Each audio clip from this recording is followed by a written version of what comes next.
Online class में आप सभी बच्चों का स्वागत है। बच्चों, आज हम लोग क्लास 12 सब्जेक्ट मैथ्स में जो वेक्टर अलजेब्रा चल रहा है बच्चों, उस वेक्टर अलजेब्रा में हम लोग आगे की जो आर्टिकल है उसको आज हम लोग देखेंगे। हमें बड़ी खुशी है कि आप लोगों ने उनको देखा, पढ़ा और साथ में उसको तैयार करते हुए भी आप लोग चल रहे हैं। तो आइए अब हम लोग आगे की कुछ आर्टिकल देखा जाए बच्चों।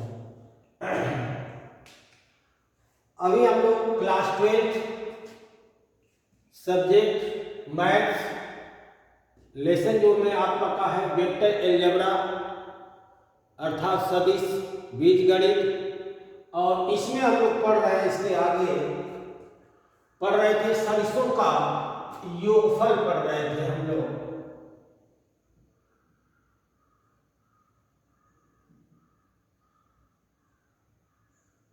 सदिशों का योगफल, एडिशन ऑफ वेक्टर्स। सदिशों के योगफल में हम लोगों ने पढ़ा था बच्चों, सदिशों के योगफल में हम लोगों ने पढ़ा था कि अगर मान लेते हैं कि यह कोई वेक्टर ए है और यह कोई वेक्टर मान लेते हैं कि सी और डी है,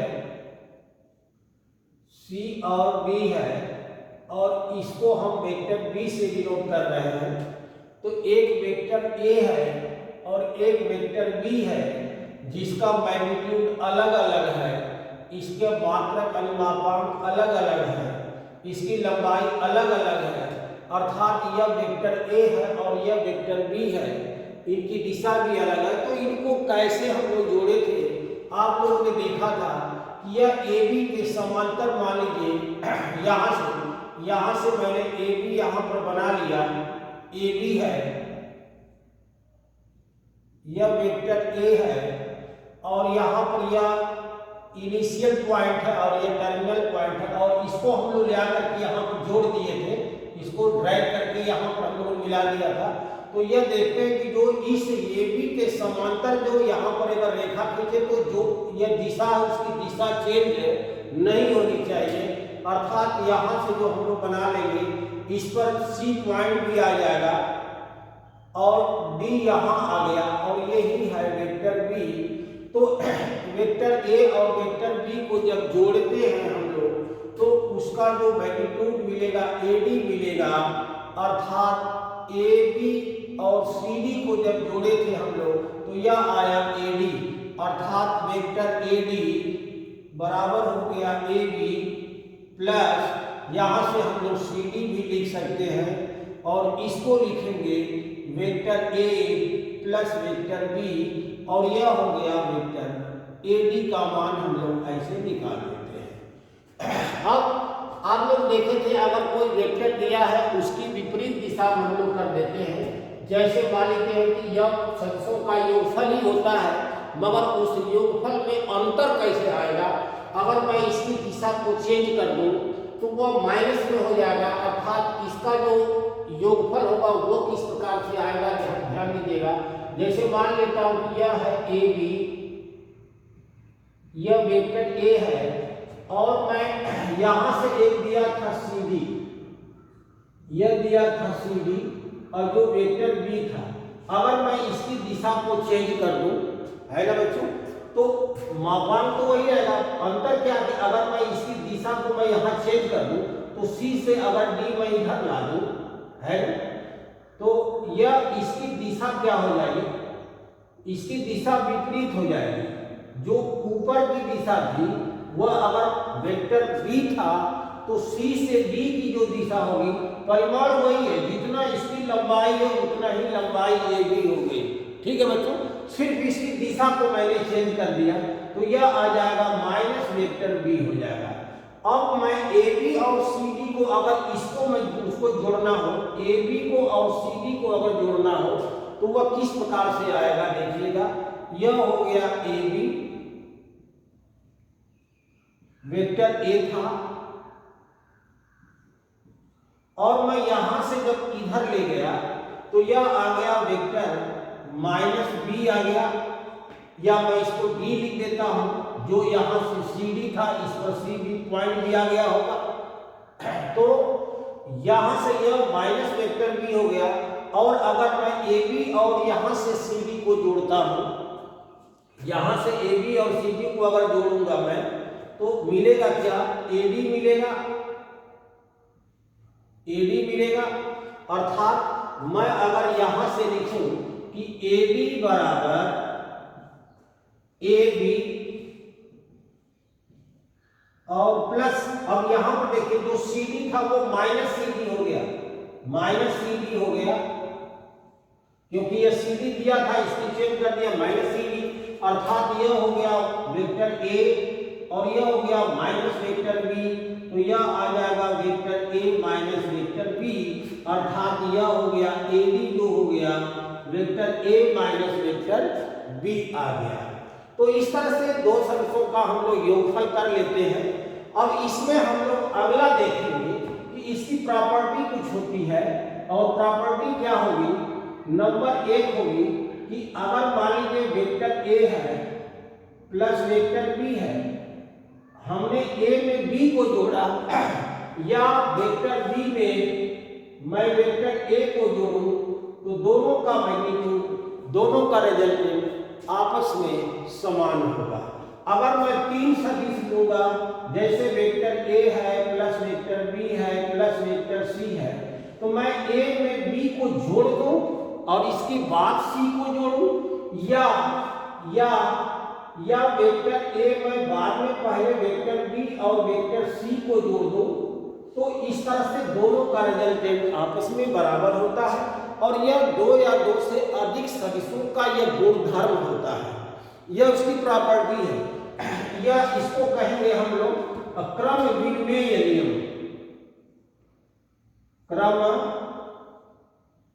विनिमेय गुण हम लोग इसको कह सकते हैं, क्रम विनिमेय गुण, यानी कॉम्पिटेटिव प्रॉपर्टी इसकी होगी।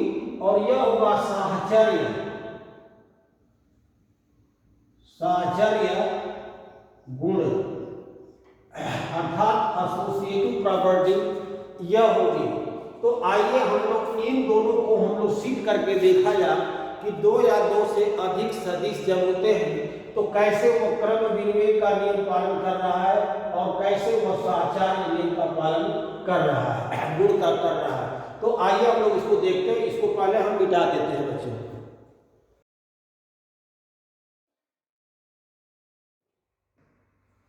तो आइए अब हम लोग हेडिंग डालेंगे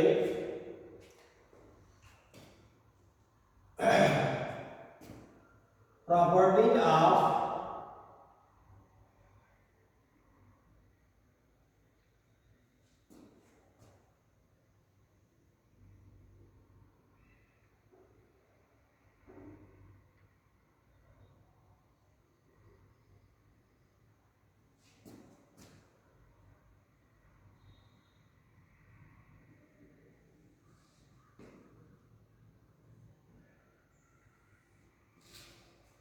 सदिशों के योग गुणधर्म।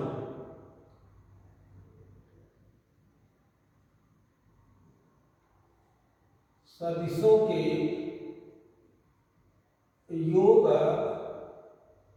गुण धर्म।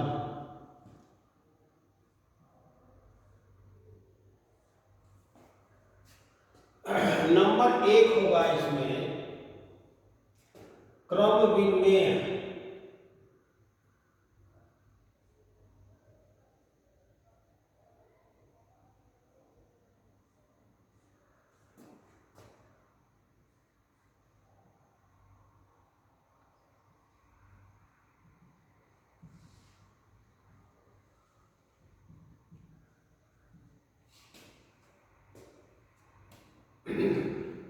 कॉम्पिटेटिव प्रॉपर्टी यह कहता है कि अगर मैं वेक्टर ए में वेक्टर बी को मैं जोड़ूं या वेक्टर बी में मैं वेक्टर ए को जोड़ूं, तो इस कंडीशन में दोनों का रिजल्टेंट आपस में क्या होता है, इक्वल होता है।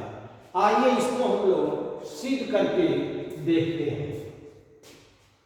जैसे मैंने यहां से एक ले लिया ए बी और यह है वेक्टर ए है, और एक सदिश मैंने ले लिया, मान लीजिए वेक्टर बी ले लिया, वेक्टर बी ले लिया, और यहां पर मैंने सी लिख दिया। तो ए और बी को मैं जोड़ूंगा, ए और बी को मैं जोड़ूंगा, तो यहां से ए बी है और ये क्या है, बी सी है।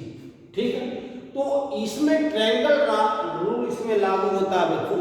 यह दो सदिशों का योगफल का हम लोग दो विधि से निकालते हैं, एक समांतर चतुर्भुज से निकालते हैं और एक त्रिभुज से निकालते हैं। तो आइए हम लोग पहले त्रिभुज के बारे में इसमें देख लेते हैं कि अगर मान लीजिए हमने यह त्रिभुज बना लिया इस तरह से, ठीक है, तो यहां से ए बी और बी सी को हम जब जोड़ेंगे तो यह आएगा ए सी आएगा। ए बी और बी सी को जब जोड़ेंगे तो क्या आएगा, ए सी, अर्थात vector A plus vector B आएगा। ए बी और बी सी को हमने जोड़ा। नंबर दो, इसको हम लोग इस प्रकार से भी जोड़ते हैं, यह समांतर चतुर्भुज के रूल से भी हम लोग इसको लगाते हैं। जैसे देखिएगा,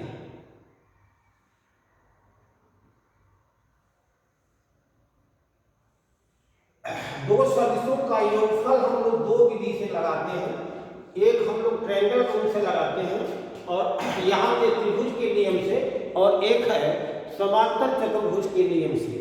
जैसे मैंने यहाँ पर बनाया, मान लेता हूँ, इसको और कम कर देता हूँ, ए यहाँ से बना देता हूँ, यह हो गया ए बी सी और यह हो गया डी।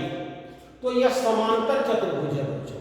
तो इसमें आमने सामने की भुजा क्या हो जाएगी, बराबर हो जाएगी, आमने सामने की भुजा बराबर हो जाएगी। और मान लेता हूं कि ए से बी के जो दिशा होगी वही बी से सी की भी दिशा होगी, और जो बी से सी की दिशा होगी वही हमारी ए से डी की भी दिशा होगी। ठीक है, परिमाण में अगर मैं कहूं कि यहां से यहां की ए मात्रक की लंबाई है तो इसको मैं लिखूंगा वेक्टर ए और इसको मैं लिखूंगा वेक्टर बी लिखूंगा। यानी बी से सी की दूरी जो है वो बी इकाई है और दिशा में क्या है, बी से सी की तरफ है, इसलिए हमने उसको वेक्टर बी लिख दिया।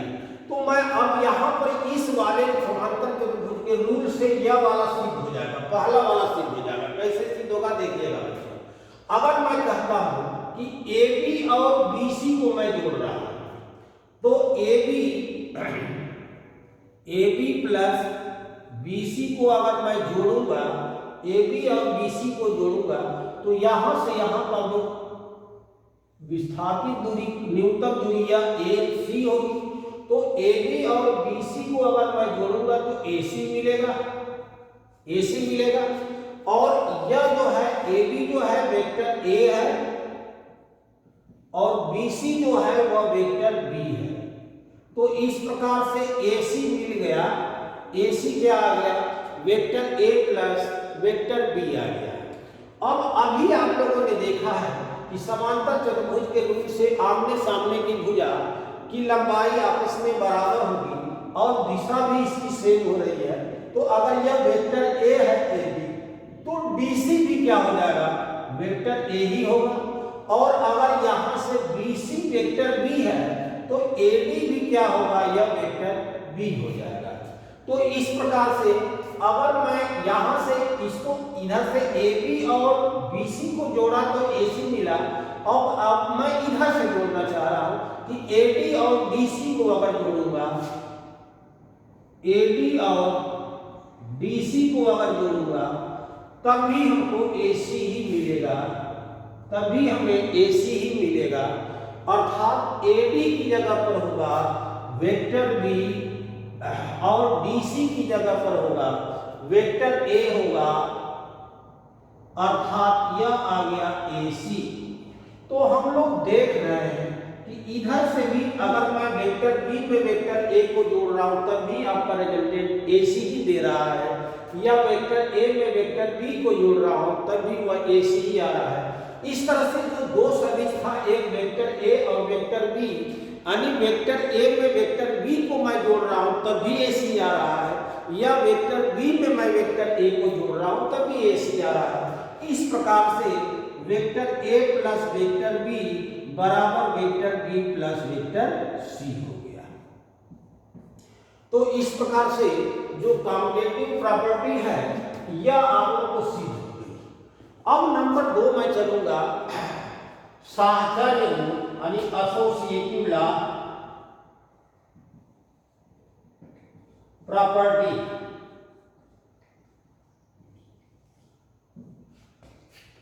तो साहचर्य गुण वाला जो है रूल हम लोग देखेंगे, उसमें 3 सदिश लिया जाएगा। इसको पहले आप लोग नोट करेंगे बच्चों, और तीसरा में चल रहा हूं। अब हम इसे मिटा देते हैं बच्चों। तो आइए बच्चों, अब हम लोग पहला देख लिए हैं क्रम विनिमय नियम, और दूसरा आप लोग देखेंगे साहचर्य की गुण जो है इसके बारे में देखा जाए कि 3 सदिश अगर ए वेक्टर बी और वेक्टर सी लिया जाए तो वह कैसे आपको इसको जोड़ना है कि वो दोनों का रिजल्टेंट, दोनों का परिमाण आपस में बराबर आ जा रहा है। अर्थात अब हम लोग दूसरा जो प्रॉपर्टी है साहचर्य गुण, साहचर्य गुण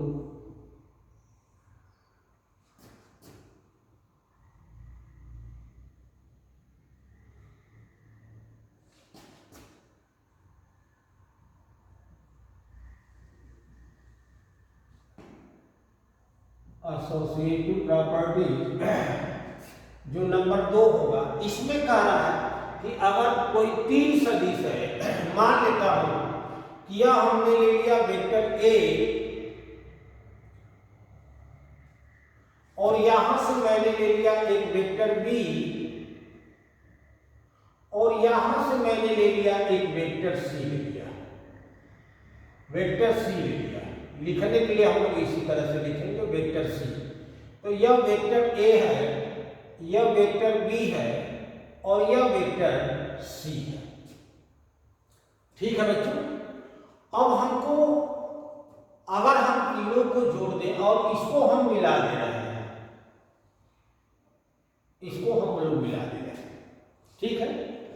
तो यहां से होगा क्या कि अगर मैं वेक्टर यहां पर ए लिख दिया, इसको बी लिख दिया, इसको सी लिख दिया और इसको डी लिख दिया, तो अगर मैं वेक्टर ए में वेक्टर बी को जोड़ूं, है ना, या बी सी को पहले जोड़ दूं तब मैं ए सी को वेक्टर ए को जोड़ूं, दोनों में देखा जाएगा कि दोनों का रिजल्टेंट क्या आता है।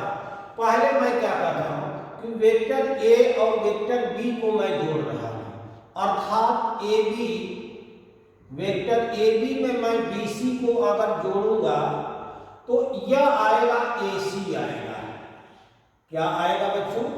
ए सी आएगा। त्रिभुज के नियम से यह ए बी और बी सी को जब जोड़ रहा हूं तो यह ए सी आएगा। तो यह आ गया ए सी आ गया, अर्थात ए बी को हम लोग वेक्टर ए लिखें और बी सी को हम लोग वेक्टर बी लिखें, तो इस प्रकार से यह ए सी आ गया, vector A plus vector B आ गया। अब मैं ए सी में अगर सी बी को मैं जोड़ता हूं, देखिएगा बच्चों, वेक्टर ए सी में वेक्टर सी बी को मैं अगर जोड़ दूं तो यह आएगा ए डी आएगा, यह क्या आएगा? ए डी आ जाएगा, ए डी आ जाएगा। और इस प्रकार से वेक्टर ए सी की जगह पर हम लोग लिखेंगे vector A plus vector B और सी डी की जगह पर लिखेंगे वेक्टर सी। तो इस प्रकार से यह आ गया वेक्टर ए बी आ गया। इसको मैं समीकरण 2 लिख दे रहा हूं। तो हम लोगों ने देखा क्या कि अगर वेक्टर ए में वेक्टर बी को जोड़ा और इसके बाद मैं उसमें वेक्टर सी को जोड़ रहा हूं तो ए डी हमको मिल जा रहा है। अब दूसरी केस हम लोग देख रहे हैं कि अगर मान लेते हैं कि बी और सी को पहले जोड़ दें, बी और सी को पहले जोड़ दे रहा हूं, देखिएगा, तो बी और सी को मैं पहले जोड़ूंगा तो यह मिलेगा क्या,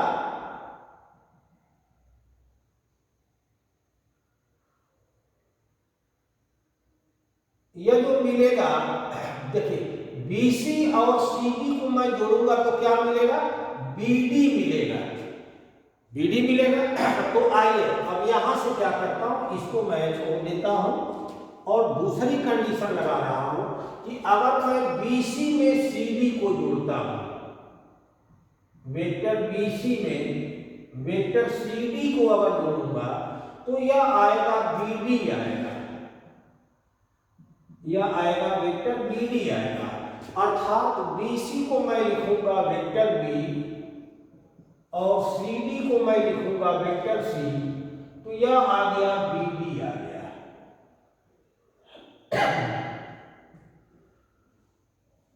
अब मैं यहां से बीडी के साथ अगर मैं एबी और बीडी को जोड़ता हूं, एबी और प्लस बीडी मैं कर दूं, तो एबी और बीडी को अगर जोड़ूंगा तब भी ये क्या आएगा, एडी ही आएगा। तो इस प्रकार से अगर ए बी की बात करूं तो यह आ गया वेक्टर ए आया, ये क्या आ गया, वेक्टर ए आ गया। बी डी की जगह पर क्या हुआ, बी डी की जगह पर आ गया vector B plus vector C आ गया,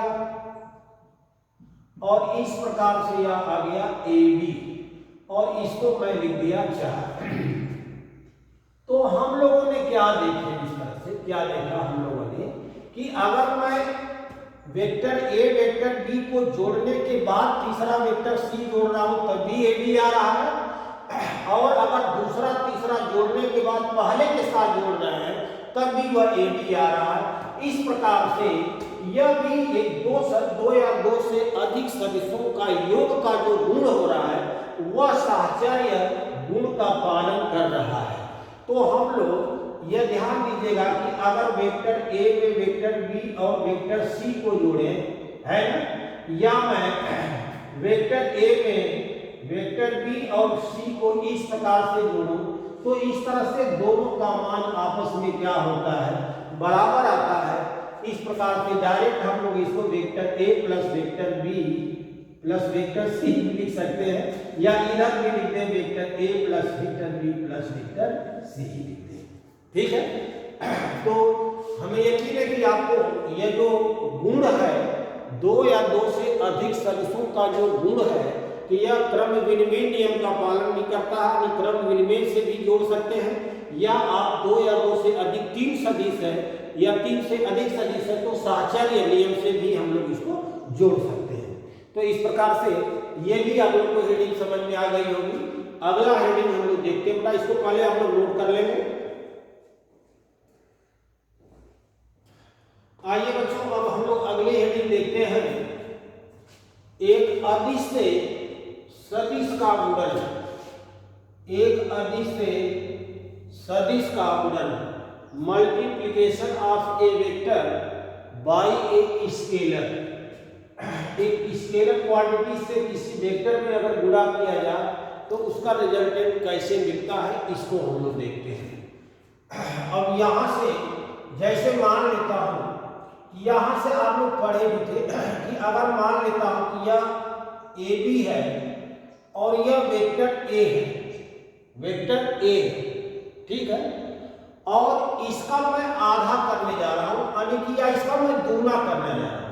अगर दुगना मैं करूंगा तो दो का इसमें गुणा करना पड़ेगा, यानी यहां से इसका दोगुना मैं करूं तो दुगुना अगर मैं करूंगा तो यह आ जाएगा, मान लीजिए सी से डी हो गया, यह सी से डी हो गया। तो अगर इसका यह दोगुना है, इसका दोगुना अगर करेंगे तो यह आएगा, यानी ए बी की जो लंबाई है उसकी दोगुना लंबाई सी डी है, और दिशा दोनों की सेम है, दिशा दोनों की सेम है। अब मैं क्या कर रहा हूं कि यहां से अगर मैं दो का गुणा करूं तो दो एक आपका क्या हो गया, दो हो गया आपको अदिश, और वेक्टर ए क्या हो गया, सदिश। दो क्या हो गया, यह हो गया अदिश, और वेक्टर ए क्या हो गया, यानी वेक्टर ए बी जो है यह क्या है, यह सदिश है। तो सदिश में अदिश का गुणा, इसका मैं 2 का गुणा करूंगा तो यह इसकी लंबाई बढ़ जाएगी, अर्थात यह मान लेता हूं कि यह जो आएगा 2 इंटू वेक्टर ए आएगा, 2 इंटू वेक्टर ए आएगा। अगर मैं इसमें -2 का, देखिए +2 का गुणा किया हूं, अगर मैं इसमें -2 का गुणा करूंगा, किसका गुणा करूं, -2 का, किसमें, ए बी में, यानी वेक्टर ए में मैं -2 का गुणा करूंगा तो यह क्या हो जाएगा, -4 हो जाएगा। अर्थात यही आपका जो आएगा सी डी जो होगा, यह जो सी डी हो रहा है यह होगा क्या, यह जब -2 वेक्टर ए होगा, परंतु होगा क्या कि ये वेक्टर ए की दिशा से यह क्या होगी, दिशा इसकी विपरीत हो जाएगी। ठीक है, तो मैं आपको प्लस से भी गुणा कर सकता हूं और माइनस से भी गुणा कर सकता हूं, या मैं यहां से अगर मैं ए बी में 1/2 का गुणा करूं, किसका गुणा करूं, ए बी में 1/2 का गुणा करूंगा तो यह जो आपको दिशा तो वही सेम रहेगी, दिशा सेम वही रहेगी। तो मैं यहां से ए बी है और मैं यहां से मैं मान लीजिए एम एन लिख दिया, एम एन लिख दिया, और एम एन जो है इसके परिमाण माने इसके 2 से मैं भाग करूंगा तो 1/2 हो जाएगा और वेक्टर ए हो जाएगा। तो एम एन जो मिला यह 1/2 वेक्टर ए, या एम एन बराबर 1/2 इंटू वेक्टर ए बी का है क्या है, वेक्टर ए का है बच्चों। ठीक है, तो आप लोग को यह भी समझ में आ गया, एक अदिश है सदिश का गुणन, एक अदिश का जब सदिश में गुणन करते हैं तो उसमें केवल उसका दिशा वही रहती है, बस अंतर क्या है कि उसकी परिमाण, उसका मैग्नीट्यूड छोटा बड़ा हो जाता है। ठीक है बच्चों, तो इसको नोट करिए। और अब हम लोग अगली हेडिंग देखेंगे, सदिशों के घटक। अब यह इंपॉर्टेंट आपकी आर्टिकल आ रही है बच्चों, तो इसे हम मिटा देते हैं। आइए बच्चों, अब हम लोग अगली हेडिंग देखते हैं। अगली हेडिंग आ रही है एक सदिश के घटक, एक सदिश के घटक, अर्थात इसको इंग्लिश में कहेंगे components of A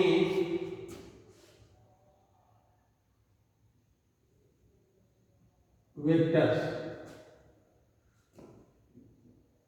component of A vector, एक सदिश के घटक। यह बहुत ही इंपॉर्टेंट आर्टिकल है और यही से आप लोगों को शुरू होगा।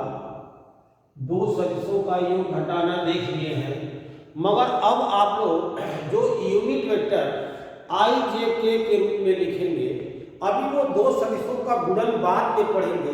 वो गुणन जो होता है 2 सदिशों का, सदिश गुणन भी होता है और अदिश गुणन भी होता है। वो 3 सदिशों का भी सदिश गुणन होता है और अदिश गुणन होता है, वो बाद में पढ़ा जाएगा।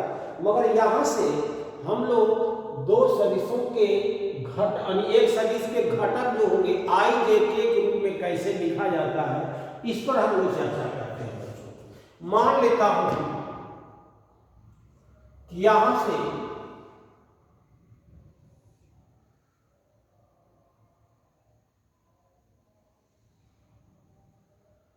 यहां O है और इस पर हम लोग O x लिख दिए, यह वाला जो होगा O x हो गया, यह वाली सदिश जो है O y हो गया और यह वाली सदिश जो है O z हो गई, O z हो गया।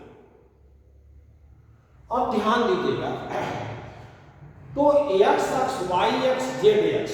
अब सुनिएगा बच्चों, जब इसके 2D में आप लोग पढ़ते थे, केवल x अक्ष और y अक्ष में जब पढ़ते थे आप लोग, यह x डैश है, यह y डैश है। तो x अक्ष और y अक्ष पर जब पढ़ते थे तो x अक्ष और y अक्ष के द्वारा किसी न किसी एक समतल पर वो पॉइंट आता था, जो इस पॉइंट को x अक्ष पर चली गई दूरी, मान लीजिए यहाँ पर x है, और y अक्ष पर चली गई दूरी मान लीजिए यह y है, y अक्ष पर चली गई दूरी y है, तो इस तरह से इसको जब मिलाते थे तो p बिंदु का जो कोऑर्डिनेट बनता था, जो निर्देशांक बनता था, वो बनता था x, y बनता था, x, y बनता था। मगर जब 3D में x अक्ष भी होगा, y अक्ष भी होगा, z अक्ष भी होगा, तो उसको हम लोग ये तो अदिश के रूप में लिखते थे।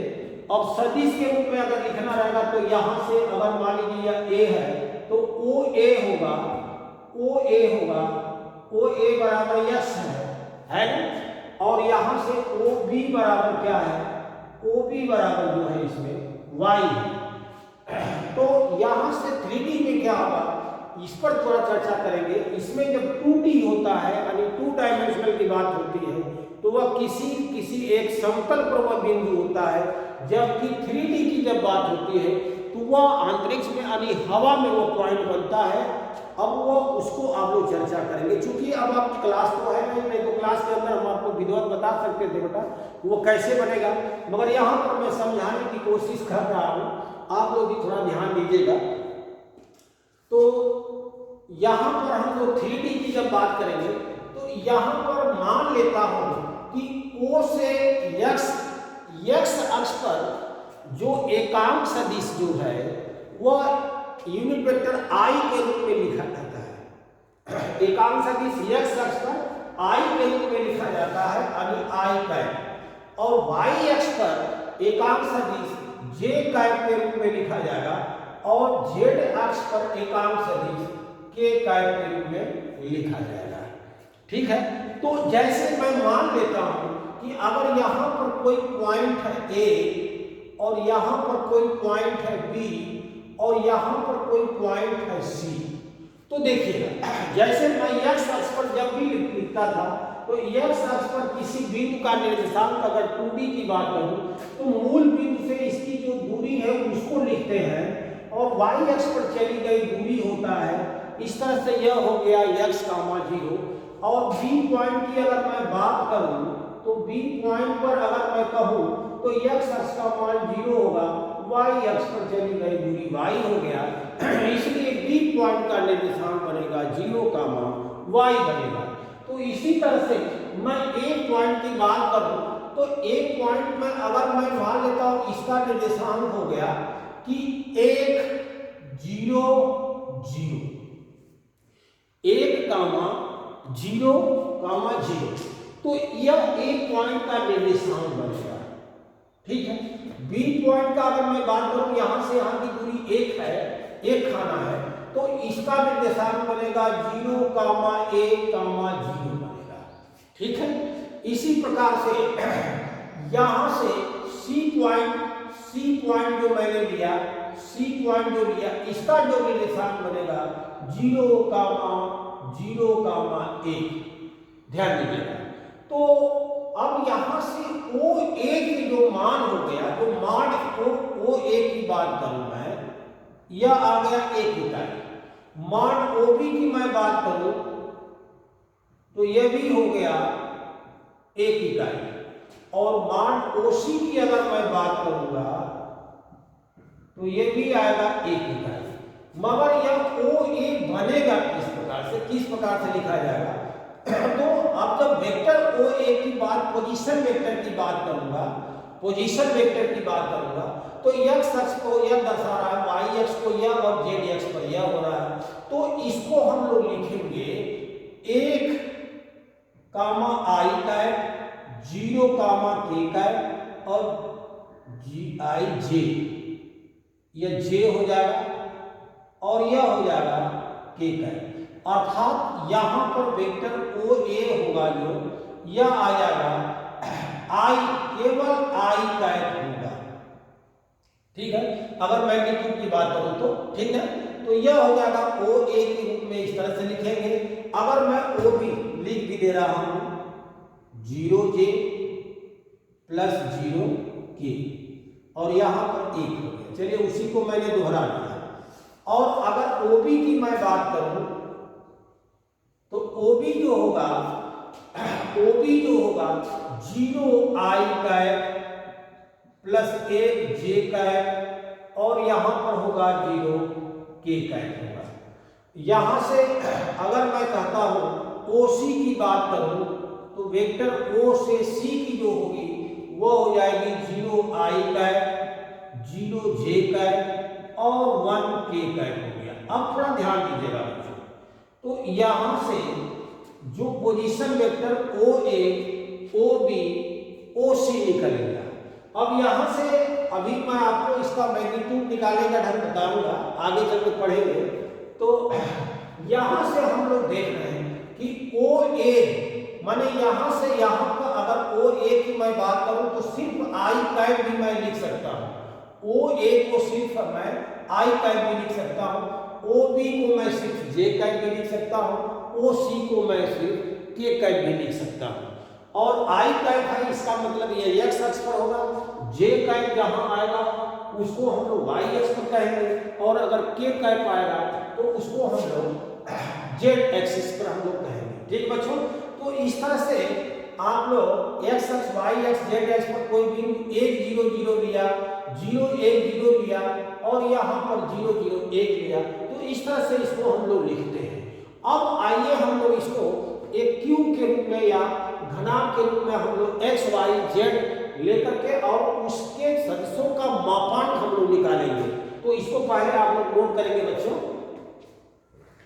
इसे नोट कर लीजिएगा। आइए हम लोग आगे देखते हैं बेटा, कोई अगर इस तरह से हो और यह सभी कोण जो होंगे एक दूसरे के लंबवत होंगे, अर्थात मैं मान दिया ओ एक्स एक्सिस मान दिया और इसको हमने मान दिया वाई एक्सिस मान दिया और इसको हमने जेड एक्सिस मान दिया।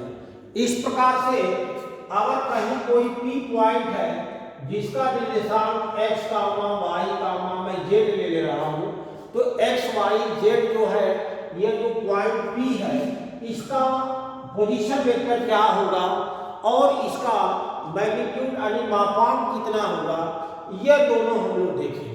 और पी पॉइंट है कहां, यहां पर ध्यान दीजिएगा। इसका मतलब कि जो यह जो होगा एक्स जो है, मान लेता हूं कि यहां पर यह पॉइंट ओ से ए की दूरी जो है एक्स है। ओ से देखिएगा, ओ से ए की दूरी जो है एक्स है, ओ से ए की दूरी एक्स है। और जब मैं वेक्टर ओ ए लिखूंगा, वेक्टर ओ ए लिखूंगा तो यह लिखाएगा एक्स आई कैप, यानी इसमें आई यूनिट वेक्टर का मैं क्या करूंगा, गुणा कर दूंगा। ठीक है, तो इसमें यह जो है एक्स जो है यह आपको अदिश घटक हो गया और एक्स आई जब हो जाएगा तो वह सदिश घटक हो जाएगा। ठीक है, तो आगे हम लोग देखेंगे। अब मैं अगर लिखता हूं कि यहां से ओ से ए वेक्टर ओ ए बराबर हो गया एक्स आई कैप हो गया, और मैं इस पॉइंट को मैं अगर बी मान लूं और ओ से बी की दूरी देखिएगा, इसका निर्देशांक क्या होगा बेटा, ए बिंदु का निर्देशांक जो होगा एक्स 0 0, इस वाले पॉइंट का निर्देशांक अगर ओ से बी की दूरी y है तो 0 y और 0, और मैं ओ बी यहां पर मैं लिख दिया c जिसका निर्देशांक 0 x y और इसको मैंने z लिख दिया। तो देखिएगा, अगर ओ ए की बात करूं तो x I cap, O B की मैं अगर बात करूं, ओ बी की दूरी y है और जब वेक्टर ओ बी लिखूंगा तो वाई आई कैप हो जाएगा, और ओ सी की बात करूं तो मैं जेड लिखूंगा, और वेक्टर ओ सी की मैं बात करूं तो वेक्टर जेड, वेक्टर यहां पर जे हो जाएगा, वाई एक्स पर आई जे कैप और यहां आ जाएगा के कैप। तो यहां से ओ ए मिला X I cap, O B vector O B मिला वाई जे कैप, और ओ सी जो होगा वह होगा जेड के कैप। यहां पर देखिए ओ ए इसका ए पॉइंट का ओ बिंदु के सापेक्ष जिसका पोजीशन वेक्टर हो गया, यानी वेक्टर ओ ए जो होगा x I cap, O B चूंकि चूंकि वाई एक्स पर है, वाई एक्स पर एकांक सदिश जे लिखी जाती है, इसलिए वाई जे कैप हो गया। और जेड एक्स पर सी पॉइंट है जिसकी दूरी यहाँ से यहाँ जेड है, इसलिए जेड के कैप हो गया। अब ध्यान दीजिए, तो मैं अगर यहां से अगर मैं देखता हूं कि यह वाली जो दूरी होगी, यह वाली जो दूरी होगी ओबी के अनुदिश होगी, ओबी के अनुदिश होगी, ठीक है बच्चों। और यक्स अक्ष वाली दूरी जो दूरी है ओ ए जो है, ओ ए जो है इसके अनुदिश यह हो जाएगा। इसको कुछ पॉइंट हम लोग लिख देते हैं, यहां पर मान लीजिए पी है ओ ए बी, और इसको मैं लिख देता हूं सी हो गया, इसको लिख दे रहा हूं डी, और इसको लिख दे रहा हूं ई, और इसको मैं लिख दे रहा हूं एफ लिख दे रहा हूं, ठीक है। तो यहां पर हम लोग देख रहे हैं कि यहां से यहां ओडी वेक्टर ओबी के अनुदिश है कि नहीं, और यहां से बी जो है, डी से बी जो है, अब यहां पर ध्यान दीजिए, डी से बी जो है, बी से बी जो अनुदिश है या तो बी से बी इसके अनुदिश हो रहा है, तो इसमें जो है चार जो है O A B D F P और सी या ओ ए के अनुदिश हो जाएगा, ठीक है।